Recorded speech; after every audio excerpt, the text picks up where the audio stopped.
appreciate Brother Mickey Banda being here, and he'll bring us the main message.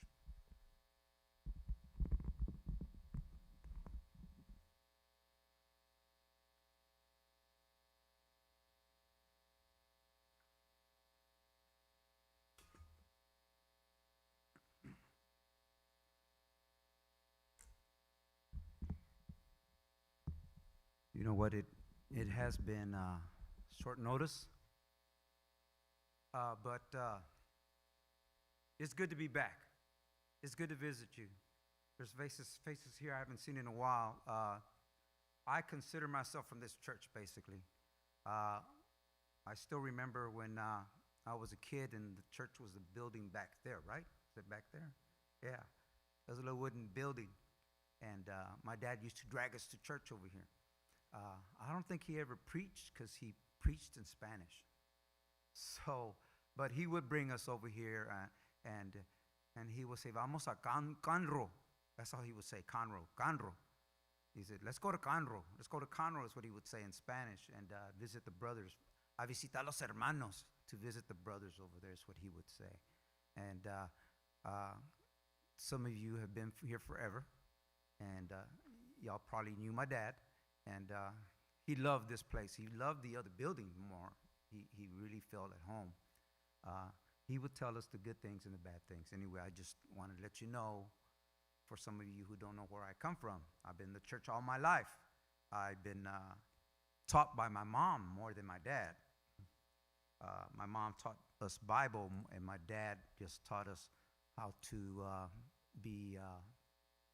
how to present ourselves, how to be Christians, and basically that's what I want to speak about today.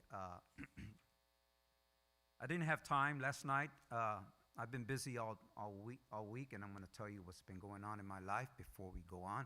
It's almost 12, so I'm going to shorten it. I don't know when you stop here, but there's a couple stories I want to tell you about. I learned a new word from Zach. Oh, he's back there. I learned a new word from Zach. I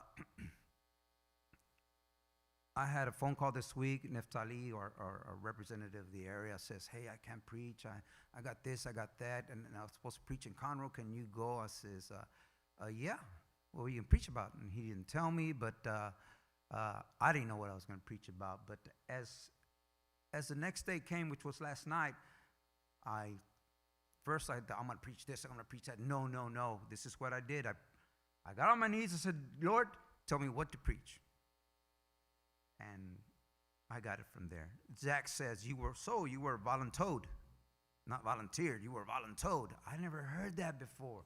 Voluntoed. I hear that from my wife every day. She voluntoads me. You know, I don't volunteer, she voluntoads me. When we go to the mall, I don't know if it happens to you guys. I quit going to the mall. I try to get out from not going to the mall with my wife. When she goes to try on a dress, she goes, I'm taking this one. And she goes and she tries it on. I'm waiting and then she says, it doesn't fit here. Go get me another one from the same rack. So I'm looking through the rack, the size she wants. Okay? Ladies are coming by and says, look at that guy. He's going to buy a dress. I'm going, oh my gosh. So I'm voluntold by her. You're going to do this. We're going to go do this. And that's what a mall visit is for us. Basically, don't tell her, but I don't like it. I hate it.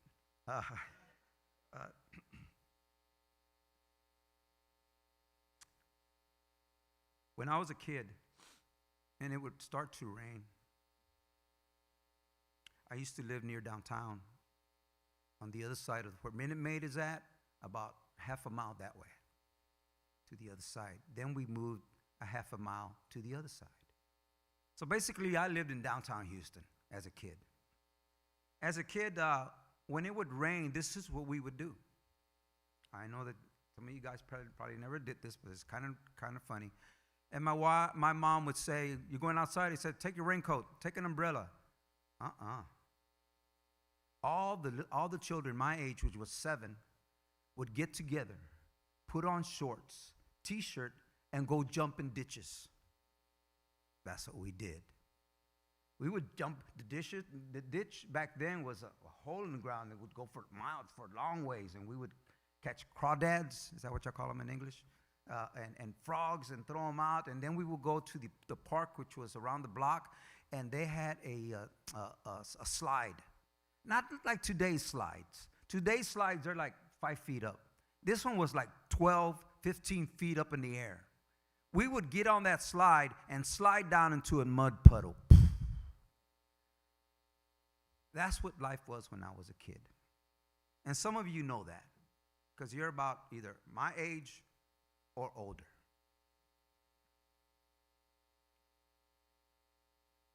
And basically, my parents would tell us, put this on. Do your parents do that? Hey, you're not wearing that. Put this on. Put that on. Put on your shoes. Put this on. Put your shirt on. Wear a hat. They would tell us what to put on when as kids. I know what I want to put on. Nowadays, all kids want to wear is T-shirts with logos at their favorite sports or some crazy thing that it might say. That's what all kids wear nowadays. They even wear it in church, and I don't mind. Fine, you could wear it. Try to get one that says Jesus Christ. That would be awesome. 3 weeks ago, I was at work, and kid drives up. Well, not a kid, he's like 21. And he's driving this Mercedes, and it's wrecked in the front. And they say, hey, Mickey, go see that guy over there. So I go see that guy, and he walks out. He's about 6'2". And he walks out of his car. He gets out of his car, and his parents drive another car. And he gets out, and he's wearing fatigues. I know what fatigues are, right? Army dressed. I mean, he's dressed, boots and all, the hat and everything. And I look at him, and he looks at me. So I start having the parents want to talk about the car. I want to talk to him a bit about his fatigues. So we talk about the car a little bit. Then I turn to him. You know that here shortly, there's going to be a big to-do in Syria. And he goes, you think so? Like he knew. I said, yeah. And then what I did, you know what? I'll show you. I bought the Star of David for the soldiers from Israel. They give them money for what's it called? PDS, PTDS, or something like that. And then he takes out his cross. Well, I'm Christian too. I said, good. I says, you know that it's going to get real tough over there, so hopefully they won't send you. And he looks at me real serious. He says, they already told me that I'm going to Syria. I said, oh my gosh. I says, okay, I'll be praying for you, buddy. And I would venture to say in a week or two from now, there's going to be a lot of stuff going on. That we already have 2,000 or 20,000. He goes, no, I said 2,000. A base there with 2,000 guys. And he says, well, it's about to be 20. Because I'm going. And they told us it's about anywhere from 20 to 200,000 soldiers, American soldiers that will be in Syria. I guess you haven't heard it in the news, because I haven't. And he's wearing his fatigues. And it got me to thinking, is that what you want me to preach about, Jesus? Fatigues. I have on my phone, and some of you might have it, a guy named Amir Sarfati. He's from Israel. He's an Israeli. And he gives you all the information of everything that's going on. He even gives you graphic pictures of what's going on in Syria right now. And he showed some American trucks driving into Syria. So yeah, I was surprised that he started putting this, that what I told this young kid, about 21-year-old, is actually happening now.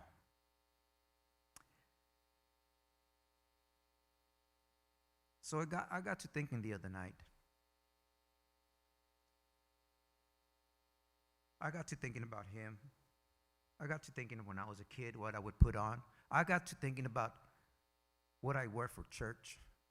I actually like to wear jeans to church. I actually like to wear a T-shirt. That's the way I used to dress for church. Only now my wife dresses me. So, big difference now. And I don't mind. Maybe she's right. But when we talk spiritual things, I says it's not what we dress on the outside, it's how we dress inside.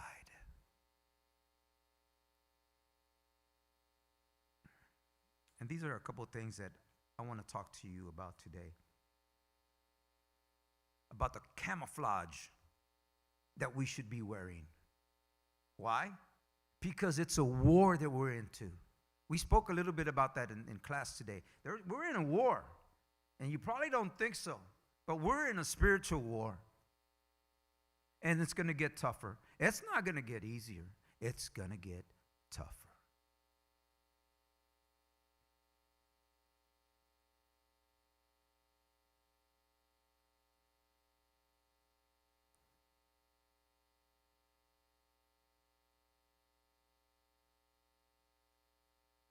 And we can start just, I'm going to tell a couple stories and tell you where you can find them and read them later.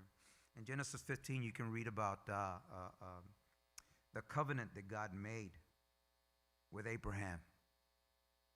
It's all chapter 15, and you can start with 18. And they were to cut a covenant. In Hebrew, cutting a covenant has a different word than what we're used to. And I wrote it down, and I'm going to tell you how it's basically pronounced. I did a lot of writing last night because I wasn't expecting to come, but I've been busy all week because 2 of my daughters moved to an apartment, well, like a townhome. I don't know how to explain it. And I sold my house years back, so I told them, you know what, me and your mom will go with you guys so y'all won't be alone. Of course, they want us to cook for them and do this for that and clean for them, and that's fine. I hope you have parents the same way. Berit, karat berit is how you say it in Hebrew, is to cut a covenant. And you actually cut a covenant. If you read it there, the Hebrew word in Genesis is to cut a covenant, to actually cut the animal. This is what they would do. They would cut the animal and separate the pieces. Abraham cut the animals and separated in pieces, and blood all over the place. And what was supposed to do is that God, or one party walks through the center of it, and the other party walks through the center of it again, because they're making a covenant. The only problem there, if you read the story, because I'm going to read another story. If you read the story there, what's happening is Abraham did not walk through it. God walked through it, and he made the covenant with Abraham. God alone made a covenant with Abraham, because Abraham did not walk through the center of the animals.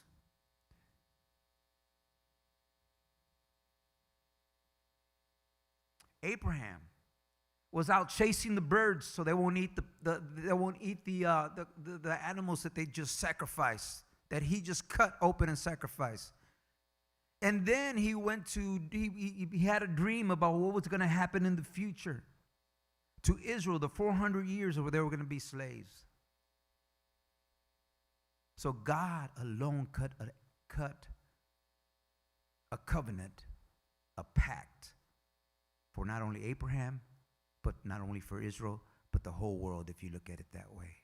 And God alone went through it. If we go to 1 Samuel 18. 1 Samuel 18.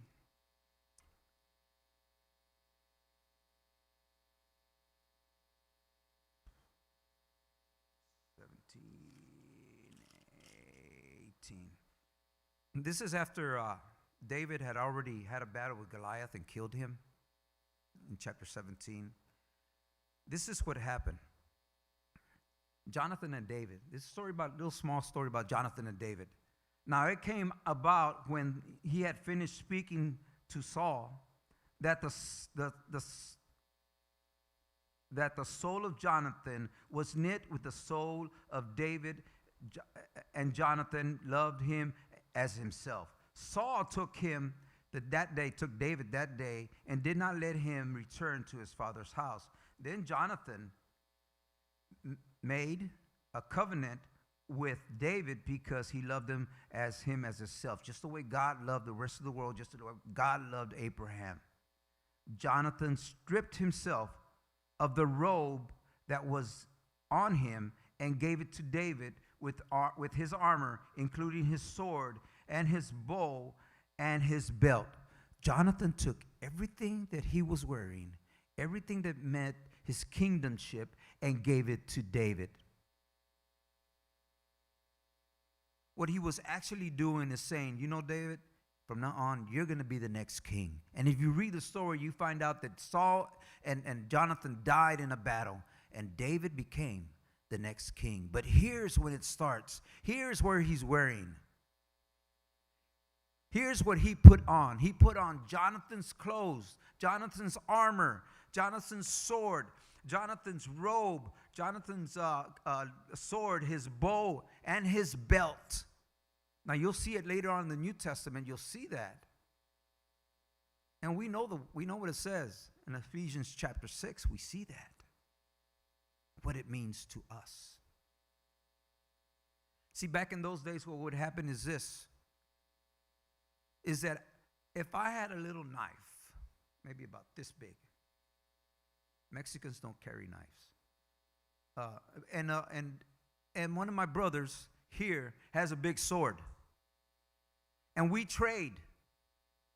We become like blood brothers, where now I have his sword. And he has my little knife. Why? Because if my brother who I traded with is a special person here in Texas, maybe the governor of Texas, when they see that sword on me and says, isn't that the governor's sword? That means that Mickey is a friend of the governor. Or if I have his robe, Mickey is a friend of the governor because they see the governor clothes on me. Or the belt, the robe, the armor. Anything that the governor had, now I have, and then when they see me, they see him.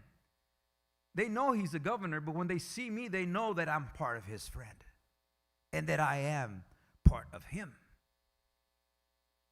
See, in the Old Testament, what it's telling us here is about Jesus. If you know how to look at it, there's Jesus is here. It was a karath berit, because it says there that they also cut a covenant. When it mentions the word covenant, it means that they actually cut it, and they both walked through it, and they became blood brothers. Karath berit means blood, a blood covenant, a covenant dipped in blood, in the change of clothes. Jonathan had a right to be next king. But if you read the story, who became the next king? David. David became the next king. And he was wearing everything he needed to wear to be part of that king, of that kingdomship.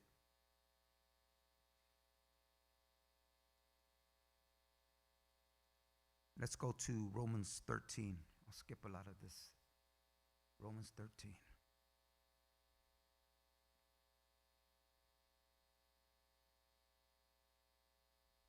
I'm not used to standing in one place. I need to move around. I think last time I was here, I put a little mic on so I could move around. My wife tells me the same thing. You move around too much. You're in one room, then the next room. I'm trying to find peace. 13, Romans 13, verse 12.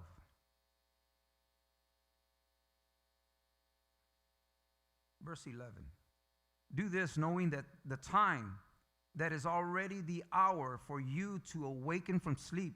For now salvation is nearer to us than when we believed. This verse alone is telling us how far are we in history. If you're like to me and like to read history, you know what? Jesus is coming sooner than when maybe we think. We're already going into the 6,000th year of Earth since January. The 6,000 years, 6 days. Maybe the 6 days has something to do with the 6,000.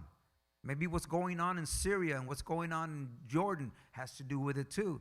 Because if we go back to what God told Abraham, he told him, from the Euphrates River to the river of Egypt, they already have all the way to the river of Egypt, and now Israel's already invaded Syria and has already invaded Jordan.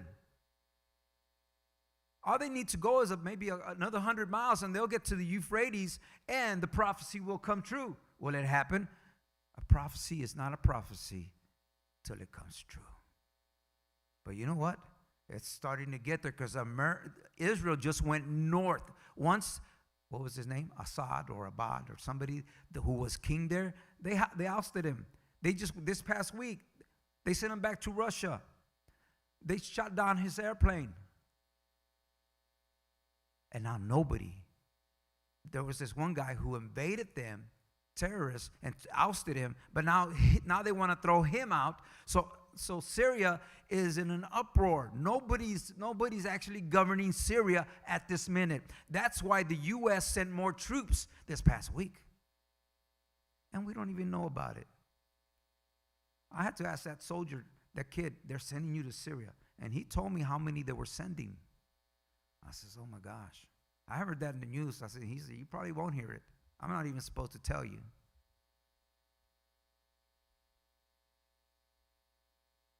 We're coming to a different age in our world. This morning we were talking about the USA. What's going on in the USA? What's going on with us? What's happening?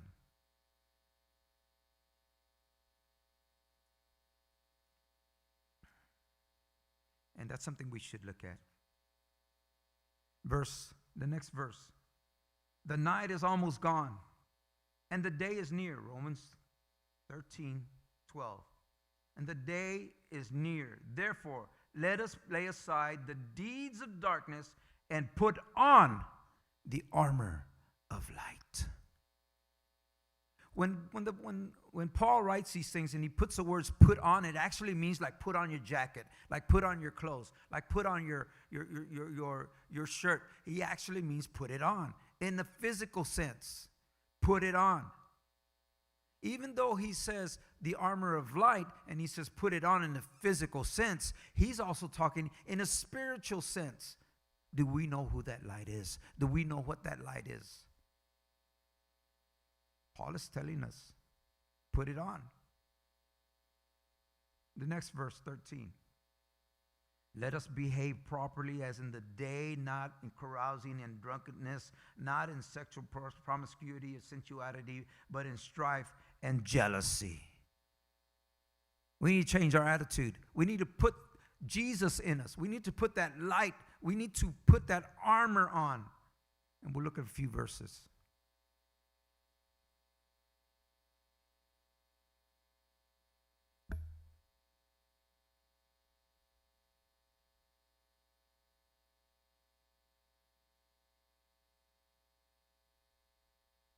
I'm sorry. I need to get Harrison's name. Because I like what he was saying.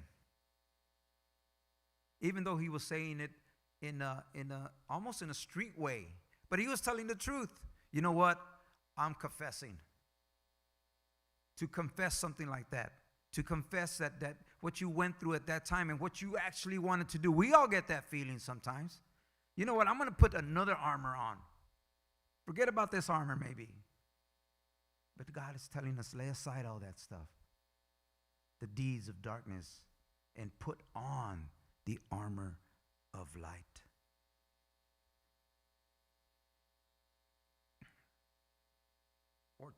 Verse 14.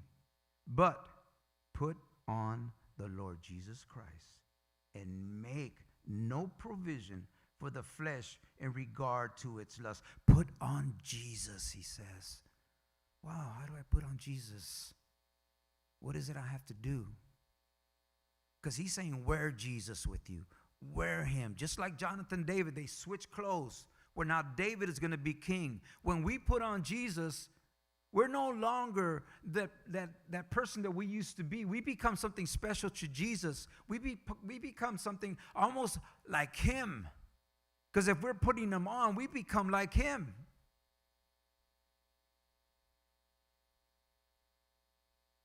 Colossians 3.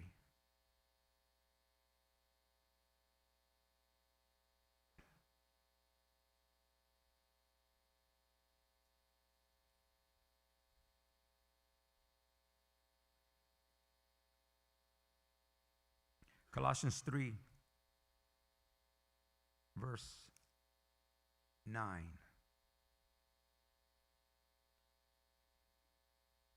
Do not lie to one another, since you laid aside the old self and with its evil practices. You laid that aside and have put on the new self, is being renewed to a true knowledge according to the image of the one who created him, renewed in which there is no distinction between Greek and Jew, circumcised and uncircumcised, barbarian and Scythian, slave and free man. But Christ is all in all if you put him on.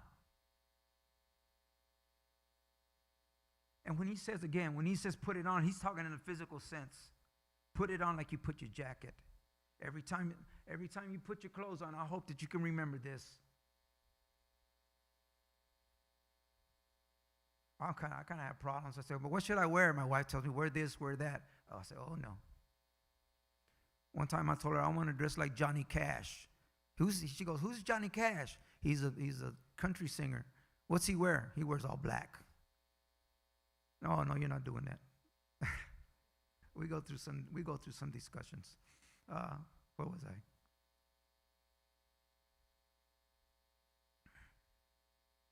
Verse 10. And have put on the new self, who is being renewed to a true knowledge according to the image of the one who created him. Renewal in which there is no distinction between Greek, and I've read that. Verse 12. So, as those who have been chosen of God, holy and beloved, put on a heart of compassion, kindness, humility, gentleness, patience, bearing one another and forgiving each other. Whoever has a complaint against anyone, just as the Lord forgave you, so also should you. It's giving us a list now. What am I supposed to put on? Here's the list. Compassion, kindness, humility, gentleness, patience. And our heart should be like that. Now he's talking about the heart, where you put these things on is in the heart, is inside of you, so that it can come out as Jesus, so that when they see us, they see Jesus.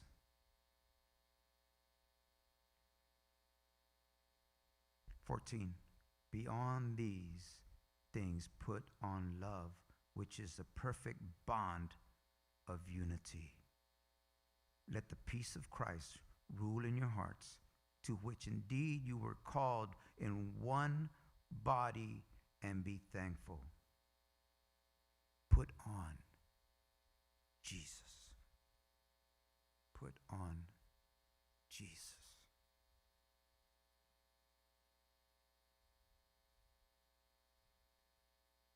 We're going to be done here in a little bit. Let's read Ephesians, and I'm going to cut to the chase.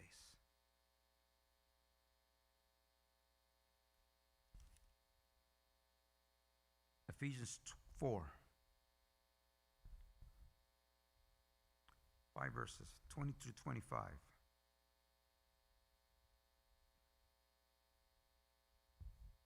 But you did not learn Christ in this way. If indeed you have heard him and have been taught in him, just as truth is in Jesus, that that in reference to your former manner of life, you lay aside the old self, and being corrupted in accordance to the lust of deceit, and that you be renewed in the spirit of your mind, and put on the new self, which is the likeness of God, has been created in righteousness and holiness and in truth. I've been getting this message from God, that I'm supposed to be wearing Jesus. I'm supposed to be putting him on.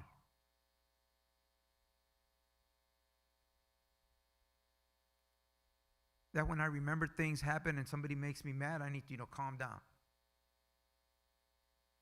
That when somebody comes up to me and I meet somebody, I can tell them about Jesus. It happened this morning to me.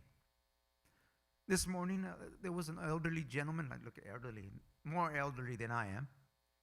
And I stopped and said, "Hey, how you doing?" And he stopped and he spoke to me.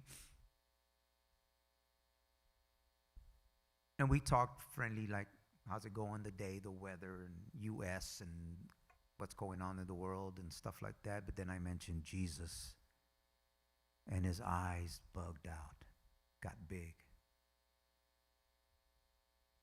And we talked a little bit, I talked a little bit about Jesus.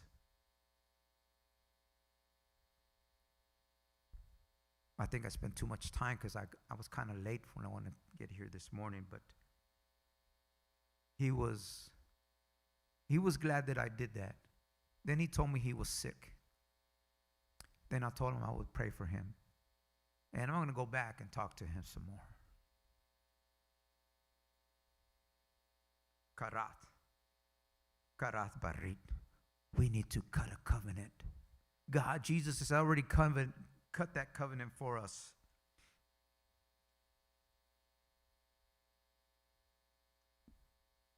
There's a lot of verses that I could share with you. Galatians 3:27, where he says, put on Christ. Be baptized, he says, and put on Christ. Put him on. Wear him. There's a 1 Corinthians 15:33, James 1:21, Ephesians 6, Leviticus 17, 2 Corinthians 5. There's a lot of verses. 1 Peter 2:1, it says, where it says, put on Jesus. Put him on. Put him on. And I keep reading this where Paul says, put him on. That's when Ephesians chapter 6 started to make sense. And I'm going to read it.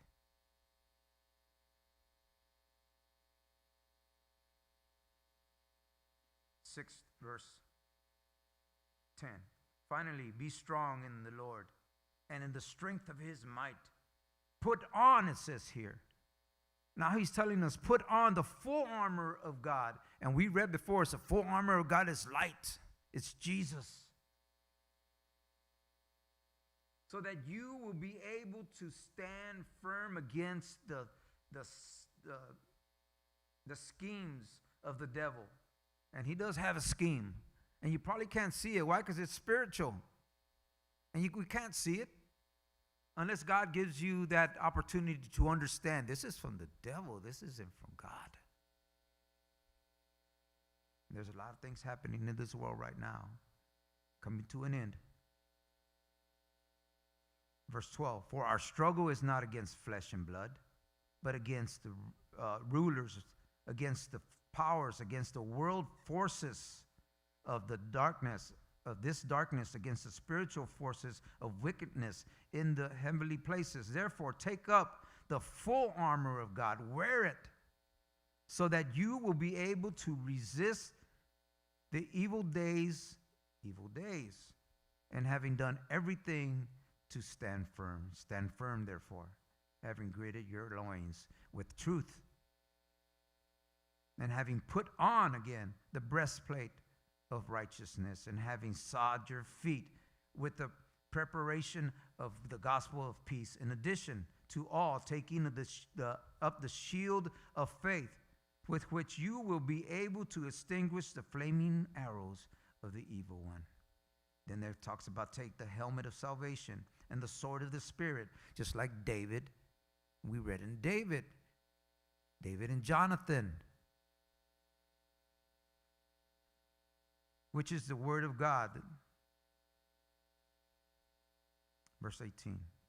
With all prayer and petition, pray at all times in the Spirit, and with all this view, be on the alert with all perseverance and petition for all the saints. And it keeps on going. And we need to put on Jesus. We need to put on the Spirit of God. There's even a verse like I just mentioned in Galatians to be baptized and put on Christ. Now there's two types of baptism. The real type is being baptized by the Holy Spirit. In the water means a lot more. That would take longer to explain, but it's pretty awesome. Put on Jesus. When Jesus went to the cross, they beat him. He bled. Just like it tells us in Genesis 6, in Genesis 12, where he tells Abraham, this is a blood berit. It's a berit. It's a berit. Karat berit. It's a blood covenant, which you have to cut. In those days, you actually had to cut the animal. But Jesus, the cut was done on Jesus, and he bled for us.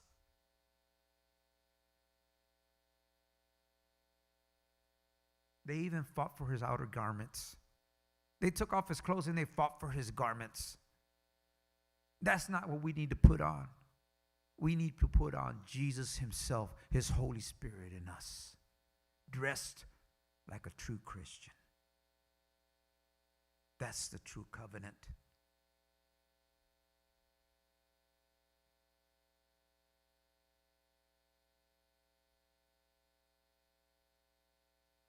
That when you see me, or when I see you, I see the King of the world, Jesus in you. Where I can say, you know what, that lady and that man, they have Jesus. I can see it, they're wearing him. That's what people need to say about us, Church of God, Seventh Day. He's wearing Jesus. Jesus died for him. Hebrews 10:4 says that the blood of bulls and goats is impossible to take away sin. That does not take away sin. Even though in the Old Testament it was just a figure of Jesus to come in the future, where he takes away sin. Moses used to sprinkle blood in the altar. Galatians 3:29, if you are in Christ, then you are Abraham's offspring, heirs according to the promise. And the promise was that Jesus would come. The figures that we see in the Old Testament is nothing but Jesus coming today, coming in his time, and coming back soon. What we see on the other side of the world should be a sign for us. Should be a sign for all of us.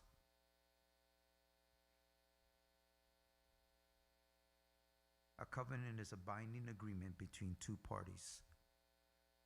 The covenant that Jesus made was between him and us, one party. Even though we're individuals, if we become part of him, then we're just one.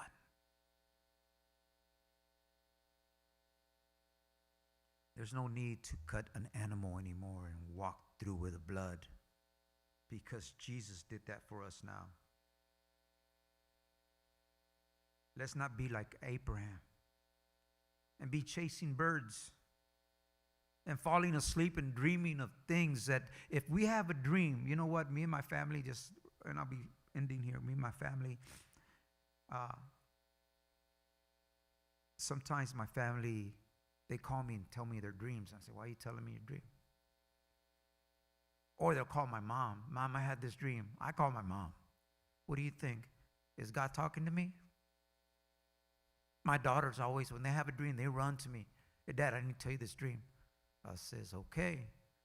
And then it says, sometimes they tell me, and I kind of lie a little bit. I said, I had this dream, is this and this.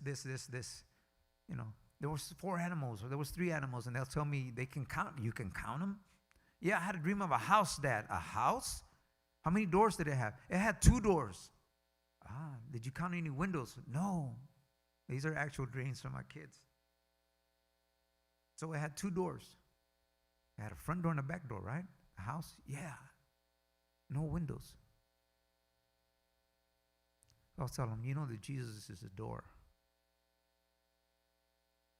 It explains that he is the door to heaven.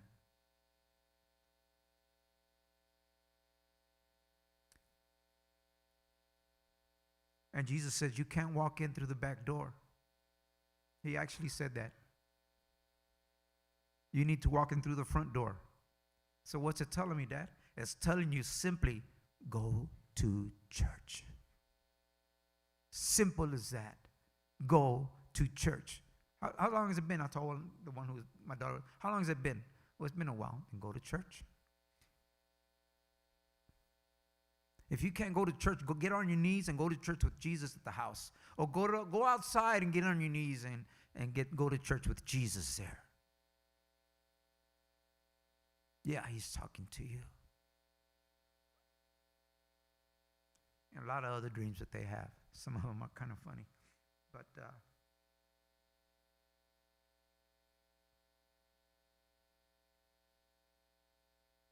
sometimes they have dreams about knocking. I said, that's in the Bible. If somebody ever comes and tells you a dream, look for the little things that have to do that are in the Bible.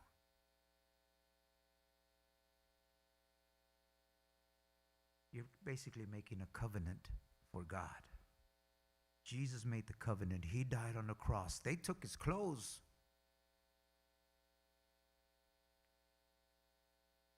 They cut him on the side and blood and water came out.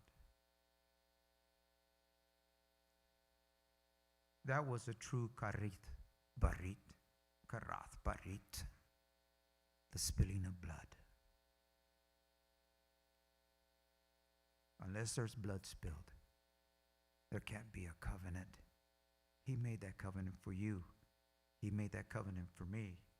Let's not wait for the war to come. My wife and I were talking last night while I was trying to read.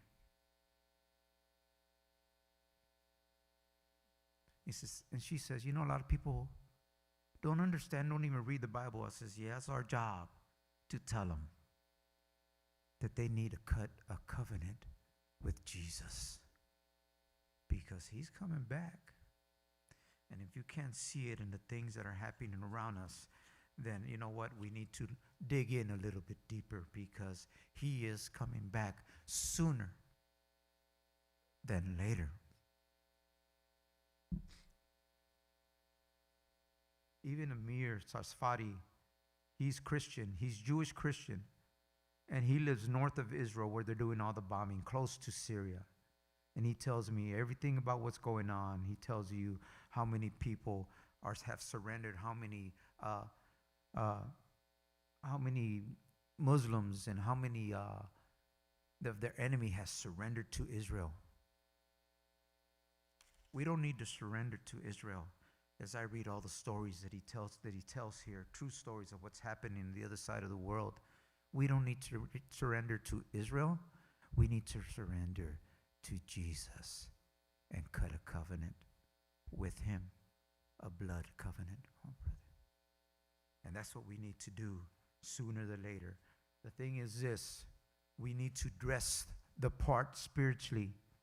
The soldier was wearing camouflage because he was about to do battle, the soldier that I met. We do battle every day. And all I have to say is, we need the camouflage. That camouflage is put on Jesus. God bless you.